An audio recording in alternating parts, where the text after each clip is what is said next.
What is up, good people? Welcome to Shoot the Gap, the IDP Fantasy Football podcast here at Fantasy and Frames. I'm your host, Jorge Edwards. With me, we got JT as always, and we're very happy to announce here over at Fantasy and Frames the newest addition to the Shoot the Gap family, the newest family member here at FIF. We're talking about Steve Hungarter, Mr. IDP Hunter himself.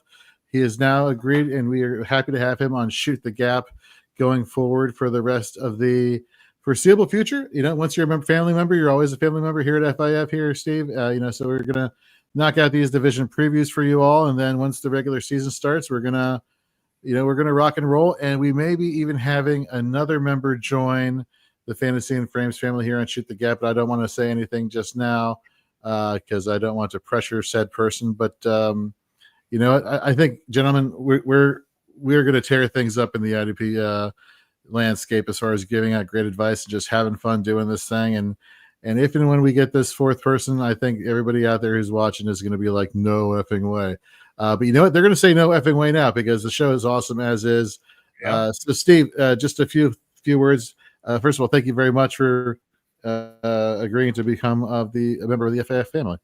My pleasure. I like how you set up a mystery character. We got a little soapbox drama, little dialogue, somebody's coming back from the dead. Who is this mystery character? Yeah, JT, exactly. It's like playing Mortal Kombat. If you go flawless, you get to fight Reptile in the pit. Yeah, that's right. You got to find that. Who's the extra guy? Who's the guy you never? I always the one I always bring up is I don't know if you ever remember like the pro wrestling, the original pro wrestling on Nintendo, where they had Panther. What was a Starman who had the pink outfit with the blue star in his face, and Amazon, the green guy, he would like bite your head. That was like my favorite game when I was a kid.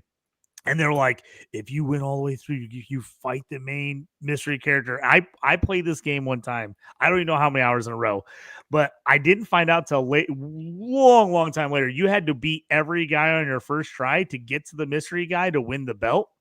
I had lost a couple times. I just kept fighting my way back, and I didn't realize you couldn't make the final guy if you lost to somebody on the way. And I was just playing forever. Like, where is this mystery guy? Where is he? I couldn't find. Oh man, that was my first letdown on a video game. I was like, I just played this for like 14 hours straight and still. Can I detour this show real quick? Does anybody play the original Street Fighter 2 Turbo? Do you remember that game? For many years, I don't know how old you guys are, but you would go to the store, get a Game Pro magazine, and we'd read it. For many years, it was rumored that if you went undefeated, you would play Shang-La. Do you remember this? Shang-La, because Ryu would say, you have to beat Shang-La in the pit. It was an April Fool's joke that just went on for years. And kids were in the video. I'm going to write an article about this for April Fool's, I swear. In there wasting arcade games. So now the 2000s come along. The new Street Fighter comes out. They do the same joke on the millennials, and the millennials were mad about it. But yeah, Shang-La was like a hidden character, and I think the new version, my kids were telling me the new version, they put him in the game, but it's too late. We got fatigue. We got Street Fighter fatigue now. Mystery characters that don't exist. I'm loving the old school talk, and even though the thing is, I think all of us are floating around the same age group here. For us, it doesn't feel like old school. It feels like 5 years ago, and yet everybody will tell us, "Oh, it's been like decades." I'm like, stop with that decade talk. We don't want to hear any of that stuff. I think that's my problem. I'm talking like younger kids playing fantasy football, and I have the same energy. I'm like, "Yo, you don't know about Shang-La? He's in the game." Or, "Hey, give me your draft picks," and they're like, "This guy's aggressive, man." Yeah. Dude, they don't know how to like deal with us. We're like that Gen X. No, they don't. So I was called in to assist with some work in a different lab the other day, and people were like, "What music should we have Alexa play in the background?" And I'm just like paying attention, setting up everything I need to set up, and they're like, "Yeah, we should play some of that music, that alternative rock music from the '90s." Like Backstreet Boys. I'm like, whoa. First of all, that is not alternative music. That's called pop music. Second of all, like, what the hell? Like, making it sound like it's like decades ago. Wait, shit. Oh, wait, it is decades ago. Okay. It's like Gomro the other day was laughing. We were in the car listening to the radio, and we were like flipping through stations. They're like, oldies, blah, blah, blah. And they were playing all 90s and early 2000s music, and they were calling it oldies. I was like, yeah. Oldies was like when I was a kid and they were playing stuff from like the 50s and 60s, like an old exactly country, like was the oldies, like, you know, playing stuff from like that era. And then she's like, they just said the oldies and they're playing 90s music. I was like, wow, we are different. I was just thinking, this is another take. This NFC West, it's kind of boring to me. I don't mean to disrespect or alienate anybody in the audience. These IDP players are boring. And you know how we're talking about Shangla? You must defeat Shangla to stand a chance. I kind of want to change that to you must start every offensive player against these IDP players to stand a chance. Because that's how I strongly feel. Every team has like 2 guys, and they're just boring as hell from there. Sorry, I had to get that off my chest. No, you're absolutely right. And it's one of those things where it's like, you know, and we'll get to talking about a bunch of these players because on one hand, it's boring in terms of like, you know, the name aside maybe from like one that we'll get to towards the end kind of jumps out as person that, you know, we're all familiar with, or maybe 1 or 2, 3 actually. But there's like a lot of people who are like either buried on the depth chart that have sleeper potential that you're just waiting for the opportunity, right? Or those who have opportunity, but you're just like, but should they have it? You know, it's kind of interesting. So I'm going to get drugged by this with my wife, but me and JT were in the chat room waiting for you to come on. Yeah. I've been married 25 years now. For the first 10 years, I ate my wife's pot roast and I didn't like it. I ate it because I loved her. And it's a running joke in my house. Oh, that pot roast, you're not going to tell me? I didn't want to hurt her feelings because, you know, when you're young, you know, you're figuring out. I ate pot roast that I did not like. JT, this division is pot roast. Is it not? This division is pot roast. It is pot roast. It's like it's okay. It's like it's not the worst thing you ever eaten before. You're like, you can like get it down and be like, you know, that was an okay dinner, but it wasn't, you know, not my favorite. That's the IDP. This division is the IDP pot roast. It is. It's just so okay. It's just okay. It's not the worst thing ever, but it's just very average. It's just okay. You're driving home and you got an hour of traffic. You're waiting to go home. You don't crave pot roast, do you? You crave like steak, lobster, cheeseburger. No one's excited about pot roast, but, you know, it may win you a lineup or 2. But that's this division. Mom's pot roast. Yeah, I had a buddy in college. He was like, he even had this joke. We wrote for the newspaper in college, and he wrote this joke. He was making some kind of analogy, and he wrote this joke, and he was like, "What is up with like slow cookers?" He goes, "So you get up in the morning, and you're like, you know what I'm going to want to eat in about 8 to 10 hours." He's like, pot roast. Like, really? He's like that. Like, you got up in the morning and you set something in there that took that long to cook, and you're like, yeah, I'm going to just be pumped for that pot roast when I get home from work tonight. Like, I'm like, you're right. That is kind of ridiculous. So what I like to do with all of our shows here is I like to take the episodes and put them in this program, online program called Opus, which kind of uses AI to break things up into 60 seconds or however many long you want to have them reels, and you can actually type in keywords so that it can specify which clips of the show to focus on. You better believe pot roast is going to be the very first thing I type in as a keyword, and this will in and of itself be its own reel. And I just want to share this too. I being up so early this morning, like at 3:00, I put a YouTube short. And it's just like, it was like one of those YouTube shorts where they has like a meme, and it was a meme from the movie The Other Guys where Will Ferrell is playing Gator. I low key love that movie. It is great. Desktop. Yeah, exactly. You've never done a desktop before? Well, you're only a bitch if you haven't done a desktop. You know, what's wrong with doing a desktop? And pardon my language, Mom, if you're watching. And I put this out like at 3:30, 4:00 this morning. And by 7 a.m., it already had 1,000 views on YouTube. And I'm just like, oh my God, like people just eat this stuff up. Like social media, like at first was very like daunting to me, but now I'm starting to like realize you got it. You're in your zone.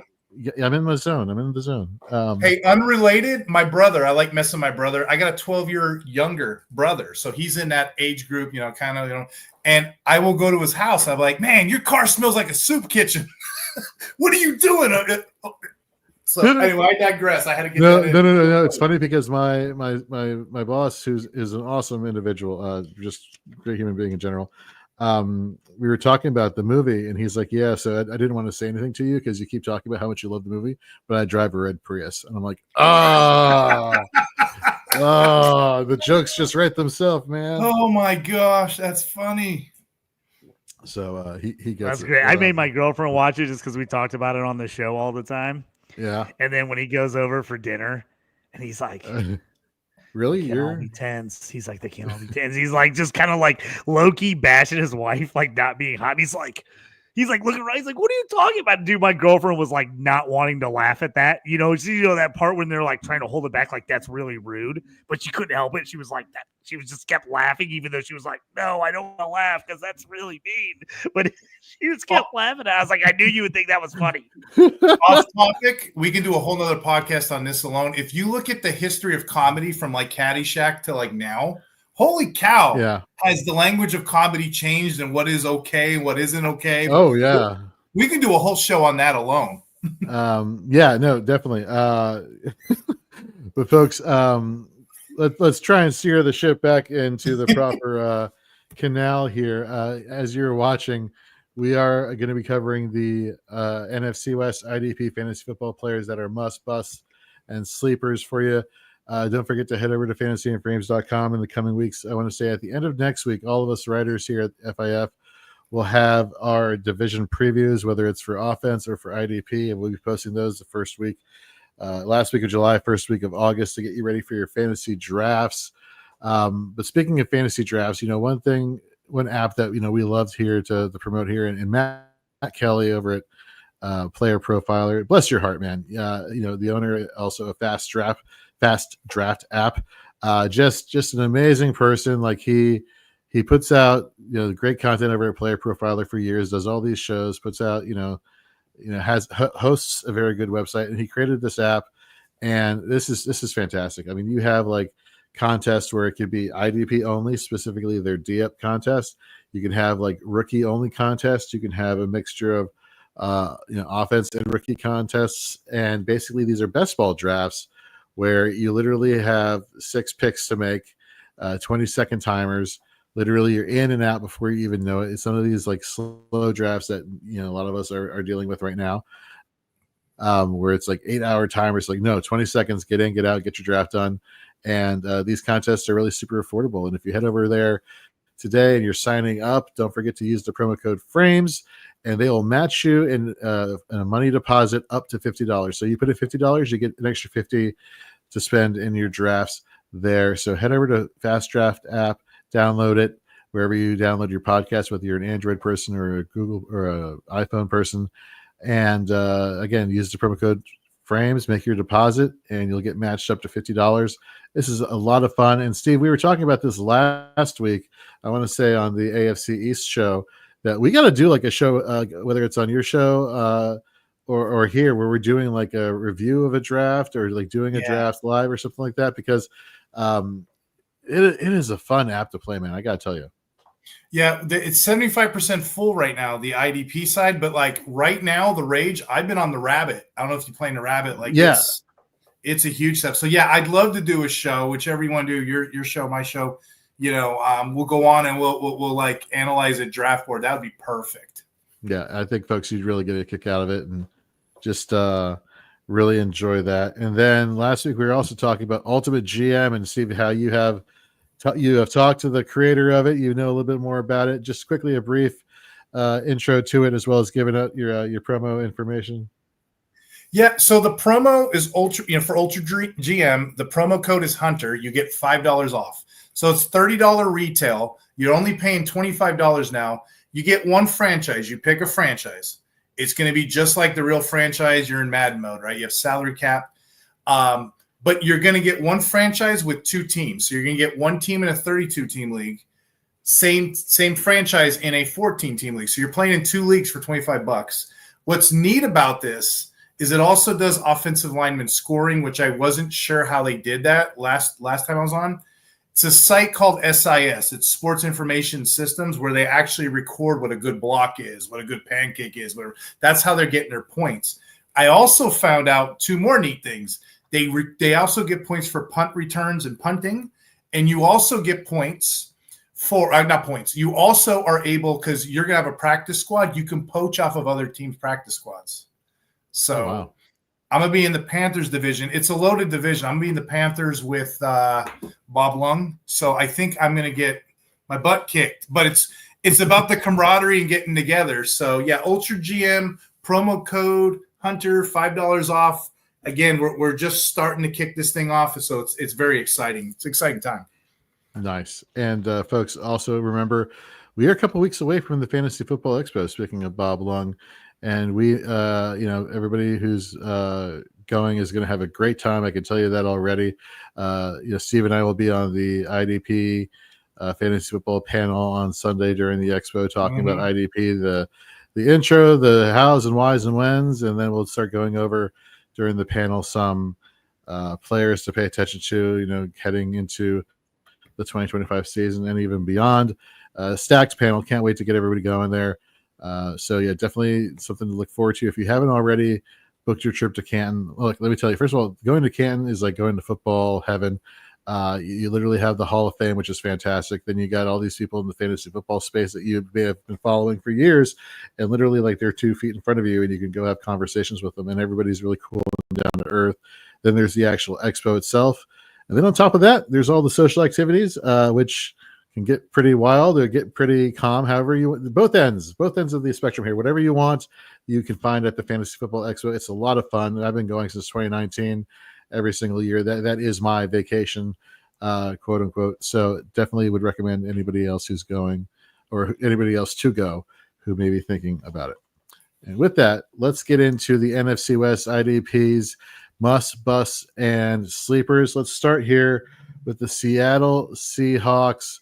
Gone are the days of the Legion of Boom, but you know what? A couple of years ago, I started to think they maybe they're trying to create something here. There's a lot of good pieces, subtly on this defense as far as potential fantasy upside. We were talking about how for real football, it's kind of like, but for fantasy, it could be good. Obviously, who's a must here for the Seattle Seahawks, Steve, that we should be talking about? So you know what's funny? I'm looking at the roster, and you can make a case for a lot of good guys. I think this roster is packed with a lot of solid B-plus players. There's some intriguing upside. But there isn't guys where, I'm looking at drafts and I'm like, oh, I must have him. I got to have this guy. So I wouldn't necessarily label them must guys. Like, for example, Julian Love. Everybody loves Julian Love, but there's 7-8 guys in front of him. But, he's a good player. He's known for his versatility, moving around. You put him free safety, strong safety. Then you can make a case for Ernest Jones. He racked 94 tackles in 10 games. But I'm definitely not going early on Ernest Jones. He's probably in the back end 10. That's what I was telling JT off the podcast. Like, do you wake up in the morning and you're like, oh, I'm excited to draft Ernest Jones? No, you're not. There's players in front of them these are good prospects. There are plenty of B-plus talent. When I was looking through this roster, there is one name that comes to mind. He's a top player in real life football, and he's a top player in IDP. And the one player I'm going to give you guys on this podcast for the Seahawks as a must, to me, is Devin Witherspoon. He's a stud, whether he's in man or zone. He's an excellent cover guy. Now, in leagues where you have to start a corner, QB required leagues, he's a no-brainer. Even in leagues where there's no corner and you're starting DB3s, okay, well, he's a starter there. DB2, probably he's right outside of range. He's probably on my bench. But anyway, this guy holds value. We're talking about a corner here. He's got 98 total tackles last year. That's 4 more than Ernest Jones, the linebacker. And 66 of those were solos. So that's linebacker production out of a cornerback. And what's exciting is if you guys watch film, Seattle last year was using him creatively, beyond the slot, beyond the whatever. He actually was blitzing a lot. They were using him as a slot blitzer, and it paid off. He had 9 pass deflections. He had a sack. He had a bunch of pressures, and he played all 17 games. So that's exactly what you want out of a cornerback if you're forced to start one. And even if you're not, if you play in leagues enough, this guy's a must for me. So he's somebody I would target early, and he deserves the ranking that he has. JT, what are your thoughts here? Devin Witherspoon's one of my all-time favorite guys. He's an Illinois guy, a 0-star recruit, just made his way through the Illinois roster, was probably the best defensive back in the Big Ten his last year. I mean, just a dog. He's a dog. And why he's considered a cornerback in a start cornerback league, like, he's my number one. He's the guy I want for sure. But even in a DB league, only league, like Steve said, he does enough of everything, and they use him in so many creative ways that he's not really just a corner. He's that guy that, like, he might sit in the slot a lot of the time, but he's playing that old school strong safety role where they're moving him around, they're doing him and using him in different ways.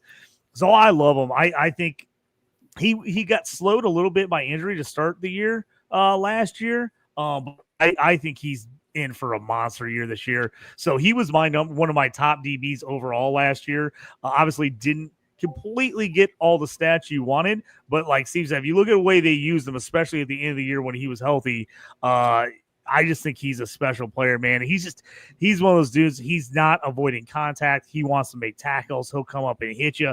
He'll bump and run. He's got great hands. He can make interceptions.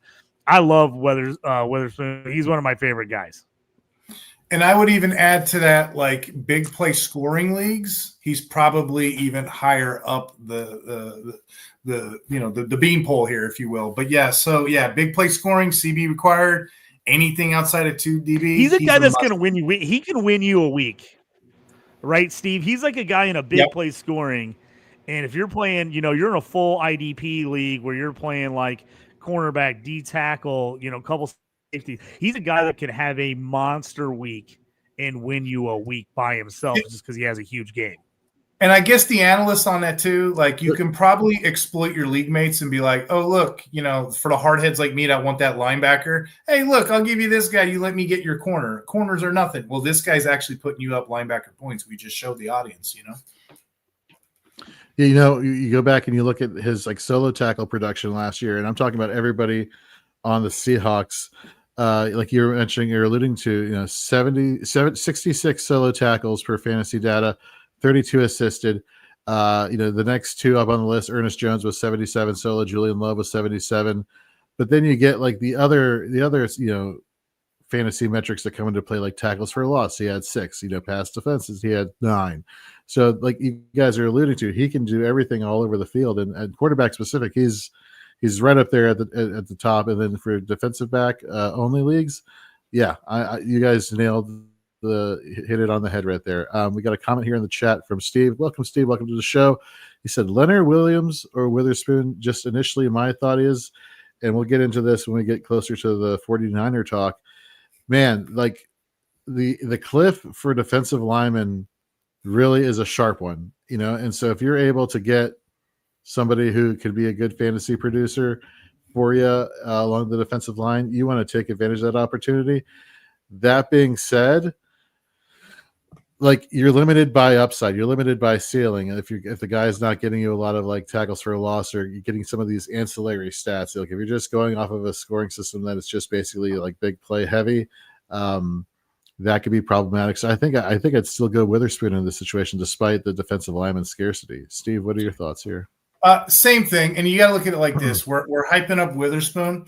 That's a player that if you're in a pinch, you can sell him. You can get more value than out of a Leonard Williams. Leonard Williams is good, don't get me wrong, but he's also, there's a whole lot of other defensive linemen out there that you can choose from. He's on the back end of that list, and he's hit or miss. Witherspoon, what you're getting every week. And again, your context matters. If you're only starting 4 flex, then I wouldn't waste time with DBs. But if you have an IDP league where you have to slot specific situations, then Witherspoon is the guy I'm keeping just because he's a commodity. You know what I mean? I can definitely, if you need a trade, you can get something higher than a Williams, but they're both good players just for different reasons. But yeah, Witherspoon for me.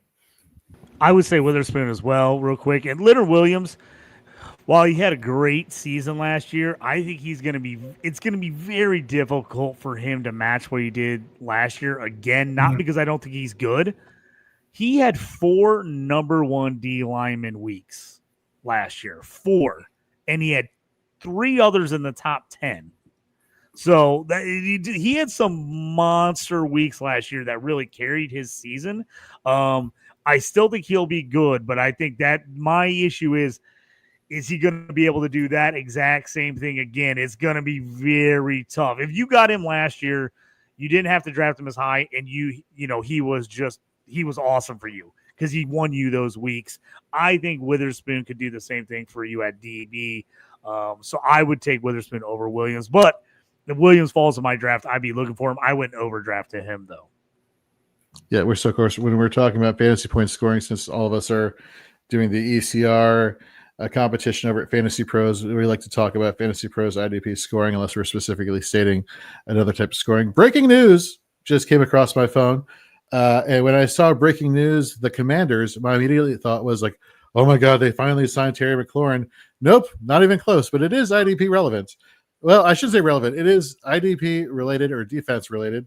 The Commanders are signing future Hall of Famer pass rusher Von Miller. That is according to his Instagram account. So we'll see if that holds any validity. But it looks like the Commanders are getting another edge rusher here to quote unquote help out. We'll see. We'll talk about that when we get to the, we already got the NFC East actually. So just wait till we get to the article form, unless Steve, there's something you want to chime in here with Von Miller. At this point, it's a good veteran fit. I'm not drafting Von Miller in a lot of places. You know what I mean? So I guess he's going to provide his wisdom, good or bad wisdom, what he did in real life. But hey, shout out to the Commanders. They're starting to put together a low-key Super Bowl kind of competitive team. They got the quarterback, the offense, they got the coach, they got the offensive line getting together. So this is just one of those pieces. Von Miller's been there before. But IDP-wise, I don't have much to say at this time. Yeah, I'm right there with you. JT, who is your bust here for the Seattle Seahawks? The guy that I'm calling a bust, and again, it's not that I think he's bad. I don't think he's bad. My question is, how consistent is he going to be for you on a week-to-week basis in IDP? And that's Boye Mafe. He missed 2 games of injury last year. He got off to a really nice start. And then once the injury happened, he kind of struggled. And then the snap share started going down. So he had 9 games last year where he played less than 70% of the snaps. Mm-hmm. Started off with a sack in the first 3 games, then got injured, missed 2 weeks, and then came back. Snap share started to fall, and he had only 1 more double-digit scoring, according to Fantasy Pros, 1 double-digit scoring game after those first couple weeks. Problem is, not only the guys we were just talking about, Leonard, everything else, they've added some other guys to the mix. Now you got Dexter Lawrence has come in. You've got Derek Hall, who actually, if you want to go back and look at the stats, was probably slightly better than Mafe last year. And then you have Nwasu. So this is going to be an interesting outside linebacker D-end position, rush position for them, and how they're going to split up these snap shares. So for me, he's a guy I'm just a little worried about. I'm worried about him on a week-to-week basis. I think he's going to end up scoring you some points if you have him. My question is, what are the weeks to play him? You're going to have to figure out when to play him, and you're going to have to play him if he's hot, and then you're going to have to be willing to sit him if he goes on a cold streak. So for me, this defense, and I'm glad we're kind of starting with him, this has probably got the most overall the best players defensively as far as fantasy is concerned by far in this division. So it's not that I don't like him. He's just, there's other guys I would rather have, and I'm probably where I'm going to have to draft him. I'm not going to want to spend that draft capital because there's going to be other guys I feel more confident about what they're going to do this year. So for me, that is why he's my bust. Yeah, I can definitely understand that one. Let me finish off here at Seattle. talking about the last part of this must bust and sleeper. Let me give you my sleeper, and he's a rookie. JT, you and I were talking him up a lot pre-draft and then post-draft, and we thought the landing spot for him individually was fantastic. Matt Miller of ESPN, who does a lot of player comps, a lot of pre-draft analysis, one of the more respected people in that aspect of football over at ESPN, compared him to Kyle Hamilton. Head coach Mike McDonald of the Seattle Seahawks, considers him to be a utility type player that can play corner, that can play safety, that can play linebacker, can do a lot of things, a lot of the multifaceted aspects of the game that we were just saying for Witherspoon. That being the case, second round pick out of South Carolina. I'm talking about Nick Emenwari. According to the PFF in the Power 5 amongst all draft eligible safeties, he was the 5th best rated safety in tackling and the 6th best safety in coverage. Played a majority of his snaps, and I mean a majority of his snaps close to the line of scrimmage in the box. This guy has the potential to just do amazing things. There have been comps to Cam Chancellor. I mean, I referenced the Legion of Boom earlier because there's a lot of good opportunities in the secondary to make a name for yourself. The only thing here is that it's a matter of like pathway to snaps. And so the reason why I say he's a sleeper is like, if God forbid something happened to Julian Love, and I'm a big Julian Love fan, liked his time in New York, liked it when he came over to Seattle. I thought the transition he made from New York to Seattle was pretty flawless, to be honest with you. But, Julian Love is the one who's standing in his way to playing a majority of snaps here at that box safety position. But man, if he's available, I would definitely keep track of him in your leagues. I would definitely, if you even heard something like, not even like Julian Love injury, just like the words Julian Love, just stop what you're doing, pick up your phone, add Dick Emenwari to your roster for redraft and Dynasty. He's definitely been already snatched up, but he was definitely for me a first round rookie pick there, just because I like the defensive backs who give me good run stopping potential, and that's Nick Emenwari right there. Quick thoughts there, JT first, and we'll go to Steve. Yeah, I love Emenwari. I thought he had Colt written all over him. I thought he was going to be Indianapolis Colt.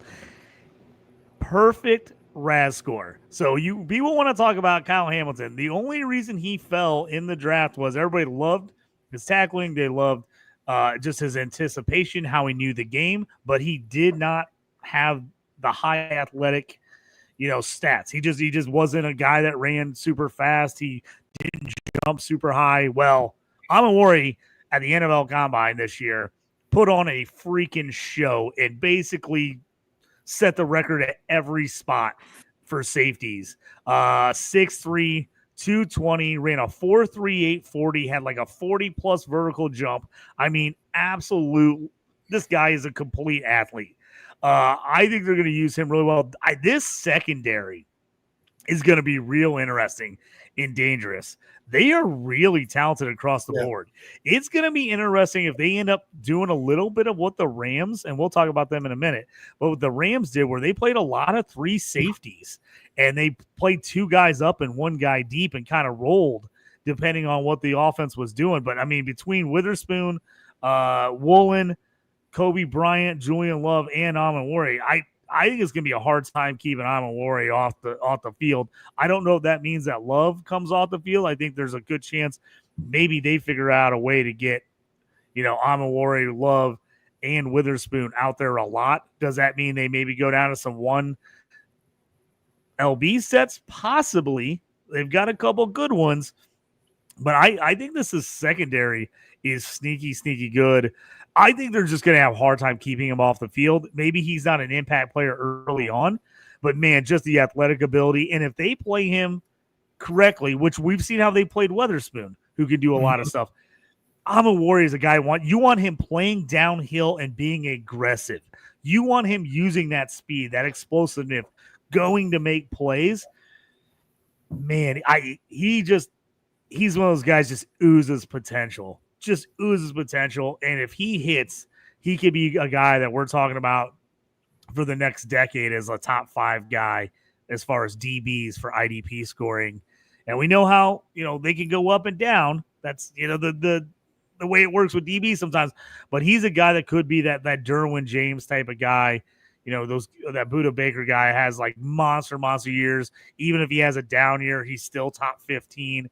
So I really like him. The big question for him right now is, like you said, Jorge, Julian Love ahead of him. How do they figure out how to play both those guys and everybody else? To me, that's the only thing holding back Ahmed Warrior right now from being an IDP stud. But he's a guy they traded up big time because I think they knew the Colts and a couple other teams were right there ready to take him. When he got out of the first round, they immediately traded up to get him and passed on a ton of good offensive players that they kind of needed, to be honest with you, to go get him. So my thing is, you don't make a move like that unless you are absolutely pumped about a player like him. Steve, quick thoughts here before we get into the Rams. Yeah, going back to Julian Love. Okay, you mentioned he was great in the Giants. He was a top tier in the Giants, top tier in the Seahawks. 2022, he played that box role. Then in 2024, we've seen him still produce those DB1 numbers when that split free kind of strong role. I think that's where he's going to play a little further back because Montewarre is a little bit more suspect in the pass, excellent against the run. So I think the two could coexist because we see that in IDP. Like if it was offense, two alpha wide receivers, only one's going to get the ball. Not true in IDP. You can stack lineups in IDP. And what I mean by that is one guy could pressure the quarterback, one guy can pass deflect, another guy could get an interception. So IDP is unique in that sense because one play of football, 4 or 5 of my players can all have stats off it. You know what I mean? So yeah. I think both of them are going to have really good seasons, and they both can coexist in that kind of lineup. All right. Let's get into our next team here, the Los Angeles Rams. JT, who is a must here for the Rams? So me getting on the Rams, this is kind of going a guy that is flying up draft boards. People really like Jared Verse, second year end out of Florida State. Was an absolute stud. I loved him coming in last season. He was my favorite edge rusher and my number 1 ranked edge rusher last year coming into the draft. Really nice rookie season. Didn't necessarily put up the exact numbers you want, but all the metrics was there. 4.5 sacks was a little low, but he showed everything that he can easily add on to that and he has double-digit sack abilities. The one thing that really helped him, and I think is really nice, the sack numbers, they come and they go, but what he did is 66 tackles last year. For a guy that's a predominant edge rusher, a guy that can play the run that well and get you 66 tackles as an edge, I absolutely love. Finishes a top 20 defensive lineman in scoring despite only having 4.5 sacks. Like I said, if you go through the metrics, you look at everything else, that's the strength of this Rams team is the pass rush. I think he leads the way, but they've got enough other guys to keep the pressure on where teams can't just look at Verse only. They're going to have to watch everybody else, so he can't just get double and triple teamed. I love Verse. To me, he's – depending on whose rankings you're looking at, he's right up there, top 5, top 10, especially when you're talking Dynasty. His ranking is through the roof right now in Dynasty. Even in Redraft, though, he's still really high. I think with some of the other players I like on the Rams, I think he's the clear-cut guy that you want on the Rams team. When you said you love that, you love Verse, I keep thinking back to Anchorman with Steve Carell's character saying, I love Lamp. I love Lamp. It's like, I love Verse. I love Verse. Steve, thoughts on Jared Verse here? If you're a Verse truther, and honestly, I kind of am too. Mm-hmm. You're banking on those hits, those hurries. He had 66 hurries last year. You're banking on the pressures. You're banking on he converts some of those. Which, I mean, again, he had a pass rush cover grade of 85.5. I'm pretty sure if I was to bet the over and under, I'm pretty sure he gets those and then some, So, yeah, versus a guy that I target, but I don't want to pay up for anybody, especially on IDPs, because I'm kind of cheap like that. But, yeah, he's a guy, if a guy is trying to get off him or, they don't look at the advanced metrics, yeah, I will definitely partake in some Verse. All right. Let me give you a bust here for the Rams. And that's really it's Troy Reader, linebacker. They brought in Nate Landman. during free agency. Omar Spates is a veteran on this defense who we may be talking about in a few. In terms of inefficiency, he was one of the most inefficient linebackers on the team, right along with Christian Roseboom. And, Roseboom is gone. He's a Panther now. And so I wonder, when they brought Troy Reeder back, is he here for a veteran presence? Is he here because I don't think he's here for a playing presence. Per PFF, he was rated as the LB 70 last year in Fantasy Pros points per game. He was the LB 55. Again, Nate Landman, they brought in free agency, but, and I was talking about this with Gary Davenport, Omar Spates seems to be the talk of the town, and he was one of the more efficient linebackers for the Rams. And he, like I said, he has been there. He knows the system. And, that could be something we could talk about in a second. But yeah, just Reader's days, I think, are done. I think they've done enough to show that they're bringing in more people and going to give other people a shot here at this starting linebacker spot. JT, what are your thoughts? Yeah, here's the thing is Spates might be the sleeper, but I think it's whoever wins this linebacker job is the sleeper. We've seen the way this Rams team plays. They play like one linebacker, 70+% of the time. I mean, they're playing all those safeties. They're not playing many two linebacker sets at all. If it's Spates, you want him. If it's Reeder, you want him. If it's another guy, Nate Landman's there. And there's another guy we have to think about coming over from the Falcons who was pretty good last year. I've got a lot of Landman that I'm holding on to, hoping he wins that job because I've got him. But whoever ends up winning that main LB1 job, we've seen the last couple seasons for IDP, it's going to be a fairly productive position, even if the guy's not great. Even if he doesn't have the great the metrics, everything else, just because he's on the field all the time and he's the one guy and they're using pass rushers, he ends up putting up enough stats to be a solid, playable guy week to week. So that, to me, that's one of the biggest camp battles I'm watching. I want to see who wins that job for the Rams, because I think whoever wins that job is going to become obviously a fairly valuable player and a guy you could probably get if you're paying attention. You could get cheap if you get him right away. Obviously, the longer you wait, other people are going to jump on that once they find that out too. So just to give you an idea in terms of snaps, just to, as you were referring to, when on the field, Troy Reeder last season was playing 93.9% of snaps. So whoever is going to be that LB1 on that team is going to be playing a lot. Steve, real quick, any thoughts here on Troy Reeder? None at all. I don't like Troy Reeder, and that was my hot take. And you, JT, and yourself kind of already nailed it. Who's a sleeper? It's going to be whoever wins that linebacker room. It's kind of like a game of Clue. Is it going to be Colonel Mustard? Is it going to be Professor Plum? Is it going to be Miss Scarlet? I don't know. Is it Mrs. Peacock? Whichever one of these linebackers you like best, take a shot with him. I think I know who it is. I'm going to reveal who's holding the candlestick in a second here. But no thoughts on Troy Reeder. I want him to go away. And I was upset that they re-signed him. Why? There's like 5 other guys here that I can play roulette with. Yeah, it just reminds me of last year. It was like Reeder, and then when he got hurt, it was like Roseboom all of a sudden became playable, because I had Roseboom in a couple a game of leagues, Clue. And it was just it was just like all of a sudden he started getting all the snaps. And it was like you looked at everything and you're like, man, this guy's not that good, but he keeps putting up like LB3 or LB4 stats in a deeper league. So it's like he was playable in those type of formats. So that's why I think if it ends up being Spates, I do like Landman. I think he has a shot to play here. The biggest question for him is his pass coverage is not good, but they play a bunch of DBs, so they might not need him to play much pass coverage. So that'll be interesting to see how that works out. It's going to be a great story. I mean, I know I use the analogy crew, but it's going to be like, remember the movie Shrek? Ogre's got onions. This has onions. Layers. This has layers. It's going to probably play out a couple games into the preseason until we know. And the Rams only have one true 3-down player. The rest kind of rotate through. So whichever one you want to guess as your sleeper, whichever one's your dart throw, go at him and hold on to dear life. Well, they don't keep the people waiting here. Who's your sleeper here for the Los Angeles Rams? So let's just beat a dead horse here. You got a lot of guys in camp. They brought in 2 rookies. They brought in Sean Dolik, who led the nation in tackles, and they got him as an undrafted free agent.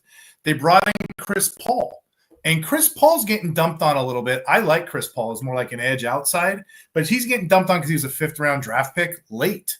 Well, guess what? Out of everybody in this room, you mentioned Troy Reader, I mentioned Landman, we mentioned Omar Spates a little bit. Out of everyone else in this room, Paul's the only one they drafted. Everyone else is an undrafted free agent. Every single one of these guys is a journeyman. The only one that has draft pedigree is Paul, but he's a rookie. So we got to kind of like pace ourselves. Let's pace ourselves back. Who's been in this lineup? Who has played? And who has gave us something on at least the advanced metrics chart? And my answer is, if I got this right, and I'm going to take this one to my grave, because PFF has failed us before, but good luck guessing this. I'm going Omar Spates. Omar Spates in PFF, he missed only 5 tackles last season. That was the 5th highest grade they gave out for rookie linebackers last year at 79.2. The other stat that I think correlates is stops. Now, for those that don't know what stops are the measurements of good tackles. There's bad tackles where the guy runs out of field, gets drugged 9 yards.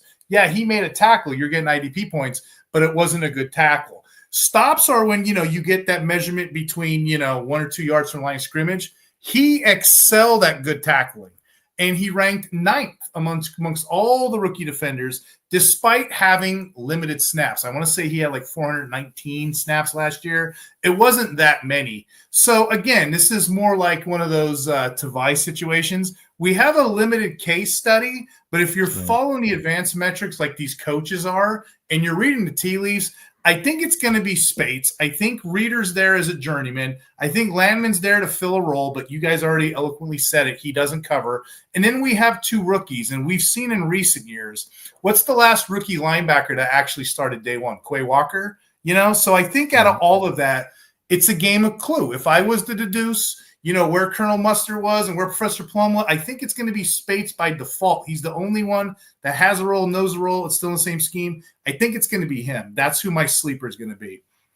All right. If I had to throw out 2 cents on this, just real quick, yeah, I think Spates wins the job out of camp. I agree with Steve there.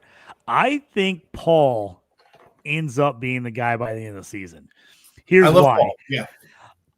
He is an undersized linebacker who just made plays at Ole Miss in the SEC.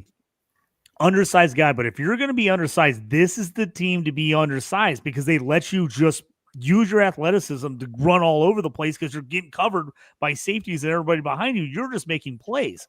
So to me, Paul is the most athletic guy on the team. And because I know, Jorge, we talked about him in the pre-draft and where we liked him, and we both liked him a lot, but the size was like he's 220. Like, oh, can he play linebacker at 220 in the NFL?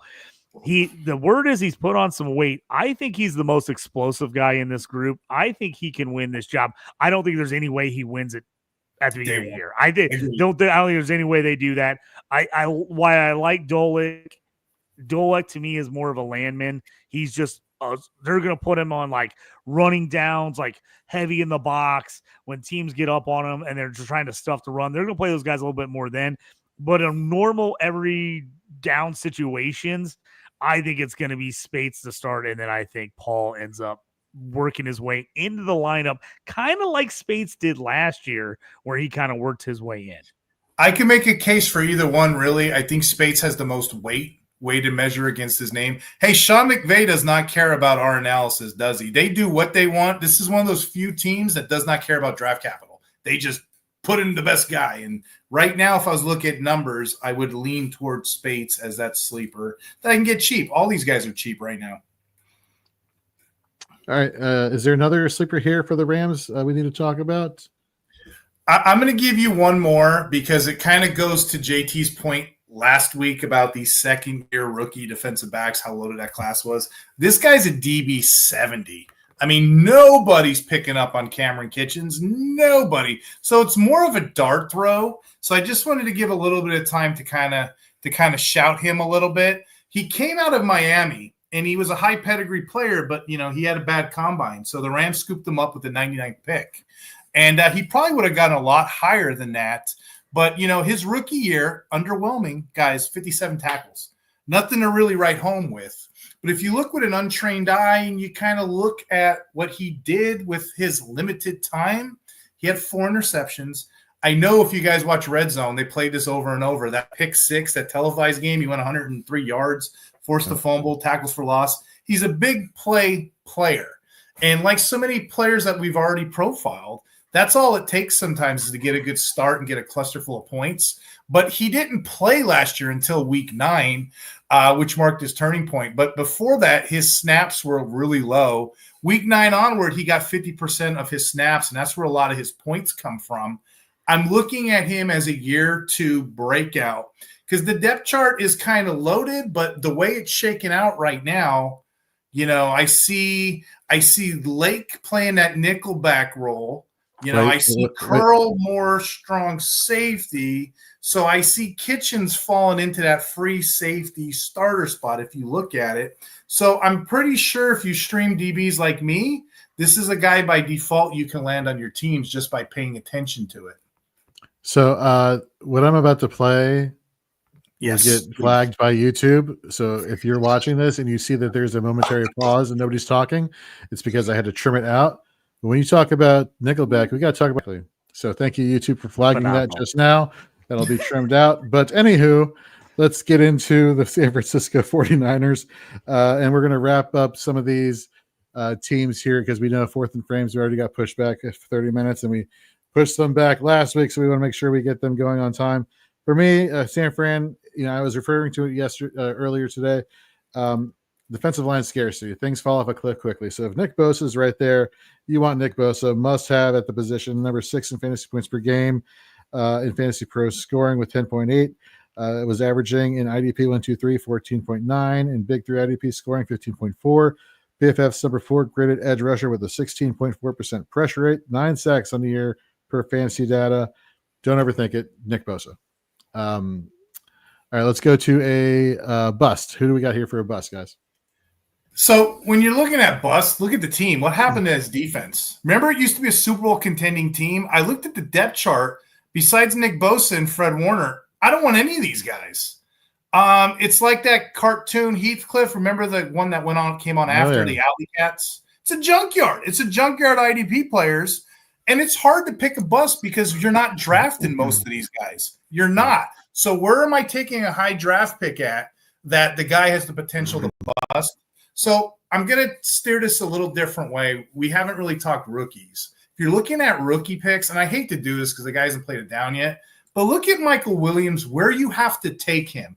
You have to take him probably at the 1.6 in drafts because you got guys like Carson, Jihad, you got guys like Jalen Walker going ahead of him. You know what I mean? So, you're probably getting him 1.6 kind of pedigree.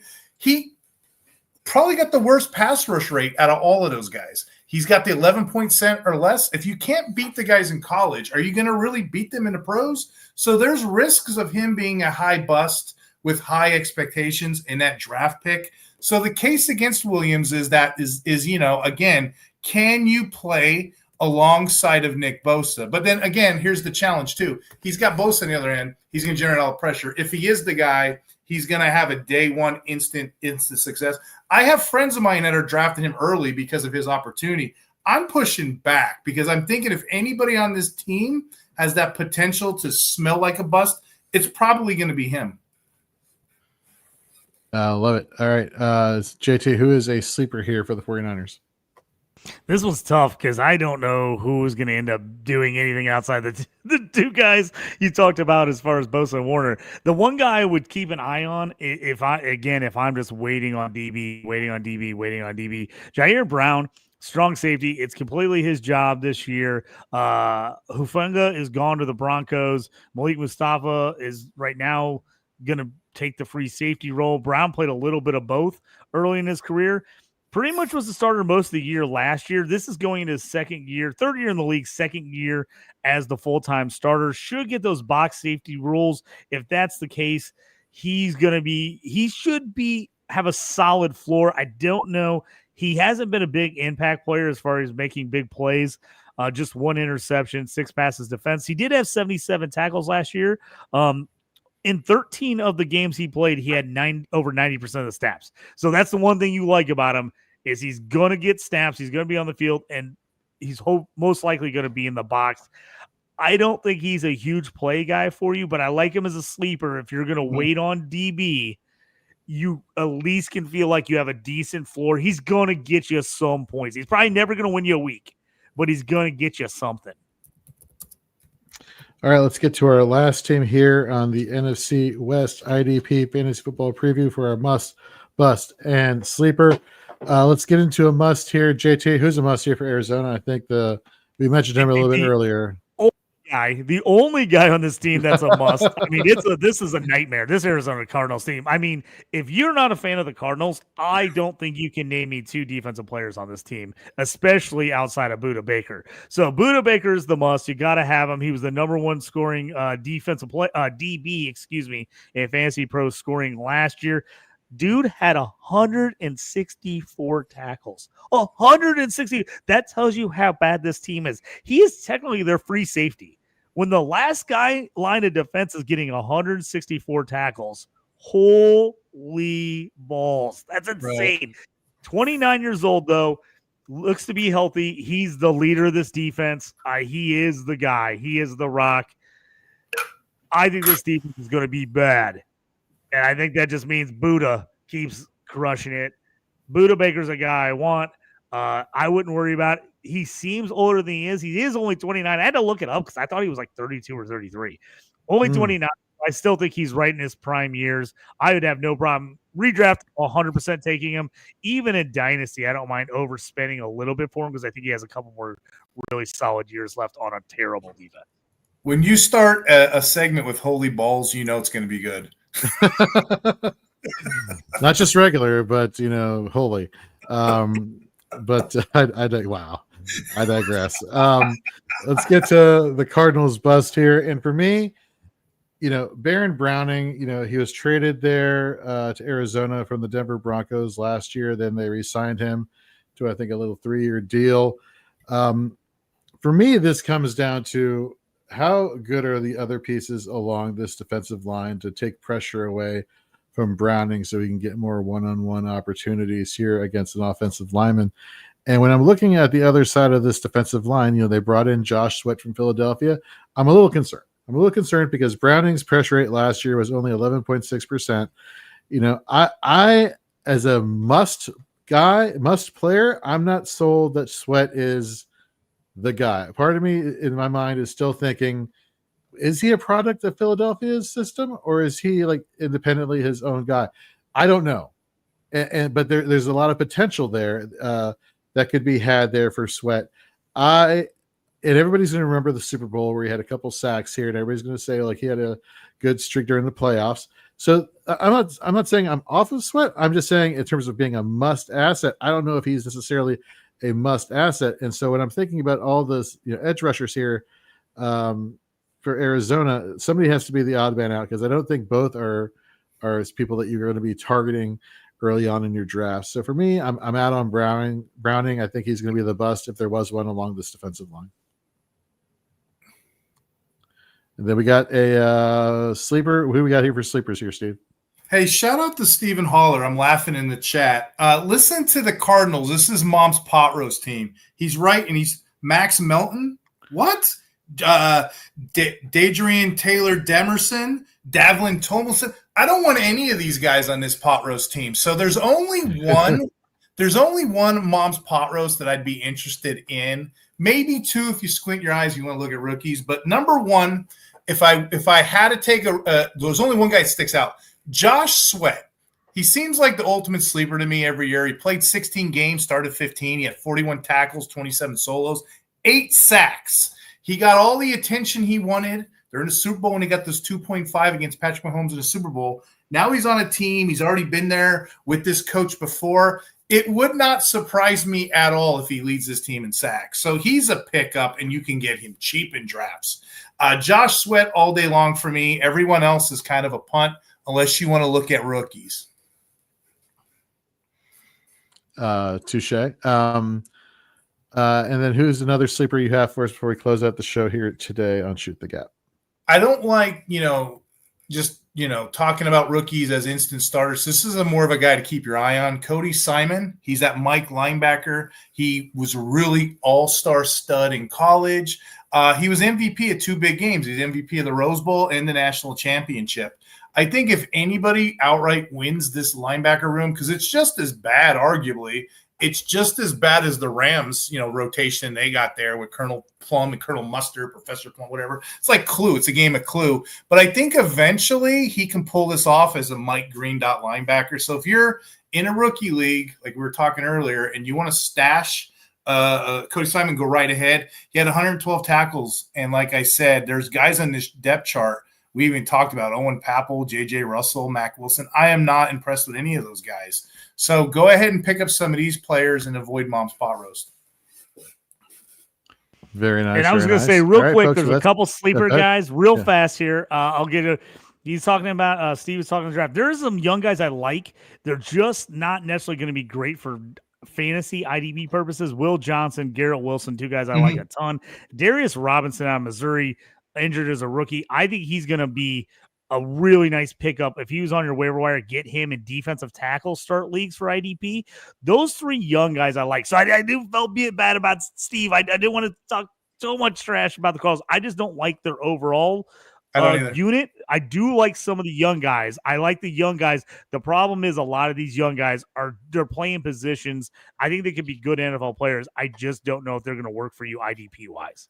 And that's a good point. In defensive backs, when you have guys like that are like the better players, that just shows you how poor they are up front. But yeah, shout out to Garrett Wilson, guys like that. However, I'm not necessarily targeting them as must or sleepers because we know what they are. Steve Holler in the chat. First of all, you have been all active all episode long. We really appreciate that. Really appreciate your passion for the Cardinals here, and then the NFC West, and everybody who's been participating in the chat this past hour. Thank you very much for tuning in to Shoot the Gap. So yeah, we got a lot of stuff we just talked about, all the must bust and sleepers here for the NFC West. We just announced at the beginning of the show, Steve is now a permanent resident here on Shoot the Gap. And so we are definitely excited for all the content we're going to be bringing you. And then, of course, next we have Fourth and Frames. They're going to be doing their division preview next. So really excited. Stay here on the Fantasy and Frames channels wherever you all are tuning in. Literally, as soon as we hop off the air, Fourth and Frames is going to be on next. So for Steve, for JT, I'm Jorge. We'll see you next week when we cover the AFC West. Take care, folks.